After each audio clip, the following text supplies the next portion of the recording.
महाराजा सुहेलदेव का कल विजय दिवस है और सुभाषपा यानी सुहेलदेव भारतीय समाज पार्टी ने बड़ा कार्यक्रम आयोजित किया है जिसमें मुख्यमंत्री योगी आदित्यनाथ भी शामिल होंगे। हमारे साथ बातचीत करने के लिए सुभाषपा के चीफ और यूपी सरकार में कैबिनेट मंत्री ओम प्रकाश राजभर जी हैं।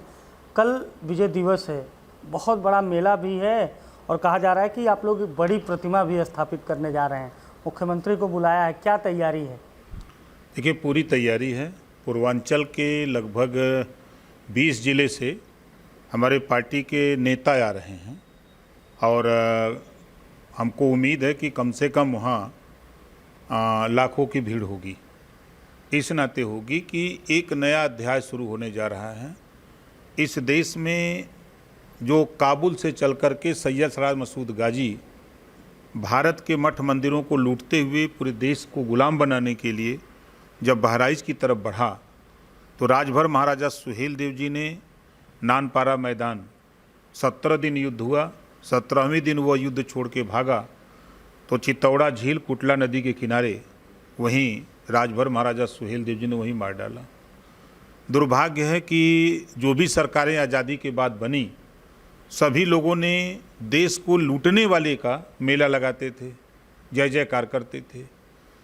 जब हमको इस बात की जानकारी हुई इतिहास का, माननीय कांशीराम जी के साथ जब हम लोग बसपा में थे तो उन्होंने इतिहास जब कहा कि जो समाज अपना इतिहास नहीं जानता, अपने बुजुर्गों की कदर नहीं करता, वो समाज तरक्की नहीं कर सकता। तो हम लोगों ने इतिहास को ढूंढा तो तमाम, चाहे आईने अकबरी हो, चाहे गजेटियर हो, जितने भी इतिहास थे उसको हम लोगों ने पढ़ा तो वहाँ राजभर महाराजा, भर शासक राजभर महाराजा सुहेलदेव जी को पाया।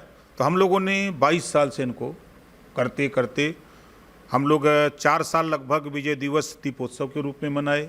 3 साल हम लोगों ने वहीं चित्तौड़ा झील में विजय दिवस हम लोग अपने स्तर से मनाए। इस बार 10 जून को ऐतिहासिक मेला विजय दिवस के रूप में मेला होगा। इसमें लाखों लोग जुटने जा रहे हैं और कार्यक्रम के मुख्य अतिथि उत्तर प्रदेश सरकार के मुख्यमंत्री माननीय योगी आदित्यनाथ जी होंगे और एक इतिहास लिखा जाएगा। क्योंकि 5 एकड़ में पार्क बना है, स्मारक बना हुआ है, मूर्ति लगी हुई है, उसका उद्घाटन भी होना है। तो ऐसे मौके पर पूरे प्रदेश ही नहीं, पूरे देश से लोग देखने के लिए वहाँ आ रहे हैं कि ऐसे वीर योद्धा जो देश की रक्षा के लिए देश को गुलाम होने से बचाया, देश की संपत्ति लूटने से बचाया, ऐसे राष्ट्रवीर राजभर महाराजा सुहेलदेव जी के इतिहास को लोगों ने दबा के रखा। चाहे वो कांग्रेस की सरकार रही हो, सपा की सरकार रही हो, बसपा की सरकार रही हो। तो एनडीए की सरकार में आज कल एक इतिहास लिखने जा रहा है।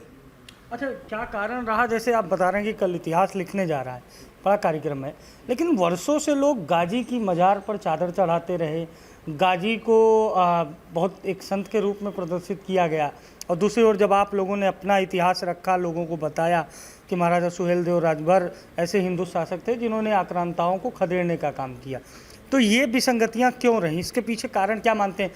ऐसे वामपंथी इतिहासकार जो देश के वास्तविक महापुरुषों का अपमान करते हैं और आक्रांताओं को इस तरह से प्रदर्शित करते हैं, या फिर इसके पीछे मुगल काल देखते हैं? देखिए, इसके पीछे राजनीति थी। क्योंकि गाजी बहुत पाजी था। पाजी नहीं होता, बताइए, काबुल से लड़ते लड़ते अपने देश में 585 राजा थे, तमाम राजाओं को मारते हराते अपने शरण में लेते। जब पहुंचा बहराइच की तरफ तो राजभर महाराजा सुहेलदेव जी ने अपने आसपास के राजाओं को मिला के फौज बनाई और वहीं नेस्तनाबूद किया। अगर ये वास्तव में कांग्रेस सपा बसपा के लोग देश के विकास के लिए, देश की रक्षा के लिए, देश की लड़ाई लड़ने वाले देश के हित में उनके इतिहास को अगर ले आए होते तो निश्चित है कि राजभर महाराजा सुहेलदेव जी सहित चाहे अहिल्याबाई होलकर जी हों। नहीं तो तब क्या भर ओट की ताकत, राजभर ओट की ताकत का अंदाजा विपक्षियों को नहीं रहा होगा ना, इसलिए गाजी के सहारे मुसलमानों की ओर ज़्यादा रुख रहा होगा। बात में आपके दम है। यही कारण था कि मुस्लिम वोट के चक्कर में इस वोट की तरफ निगाह नहीं थी। जब हम लोगों ने महाराजा सुहेलदेव राजभर जी के नाम पे सुहेलदेव भारतीय समाज पार्टी बनाकर 27 अक्टूबर 2002 से शुरू किया, टिमटिमाते टिमटिमाते तो एक ताकत पूरे प्रदेश में हम लोगों ने ही नहीं, चाहे वो बिहार हो, पंजाब हो, महाराष्ट्र हो, हरियाणा हो, उत्तराखंड, छत्तीसगढ़, झारखंड, जहाँ जहाँ महाराजा सुहेलदेव जी के वंशज रहते थे उनको जगाने की कोशिश किया। तो आज जब इसकी जागृति हुई है तो बड़े पैमाने पर ये खबर आप लोगों के माध्यम से, प्रिंट मीडिया के माध्यम से, इलेक्ट्रॉनिक मीडिया के माध्यम से पूरे देश ही नहीं पूरी दुनिया में इसकी चर्चा शुरू हुई है। अच्छा, अखिलेश यादव भी इस बीच राजभरों को अपने पाले में लाने का प्रयास कर रहे हैं। एक नई नवेली पार्टी थी, उसको भी बुलाए थे, कार्यक्रम किया था। तो क्या लग रहा है कि समाजवादी पार्टी भी कल के विजय दिवस में शामिल होगी, क्योंकि आजकल राजभर बिरादरी पर उनका फोकस है? हम तो उनको भी न्योता दिए हैं और आपके माध्यम से फिर उनको न्योता दे रहा हूं कि वास्तव में अगर राजभर महाराजा सुहेलदेव जी को मानते हो तो आओ 10 जून को। आएंगे? क्या लग भाई हम कह सकते हैं ना, हम तो लाद के उनको ला नहीं सकते। हम तो कह रहे हैं कि आइए, आपका स्वागत है। अगर आप वास्तव में महाराजा सुहेलदेव जी को मानते हैं तो 5 साल तो मुख्यमंत्री थे तो नहीं याद आई? कहीं एक छोटी सी कल प्रतिमा। ही आप टेस्टिंग की भी तैयारी कर ली? बिल्कुल टेस्टिंग की तैयारी करेंगे। तो देखिए, ओम प्रकाश राजभर हैं, कल विजय दिवस मनाया जाएगा, लेकिन विजय दिवस के सहारे ये राजनीतिक जो पैटर्न है उस पर भी काम कर रहे हैं। अखिलेश यादव को आमंत्रण दिया है इन्होंने कल विजय दिवस में शामिल होने के लिए, लेकिन इसकी संभावना कम है कि अखिलेश यादव कार्यक्रम में शामिल होंगे।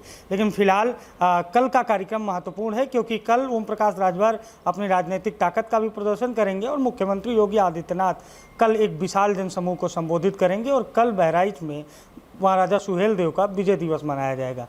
सहयोगी शिवांशु के साथ अभिषेक शर्मा, लखनऊ।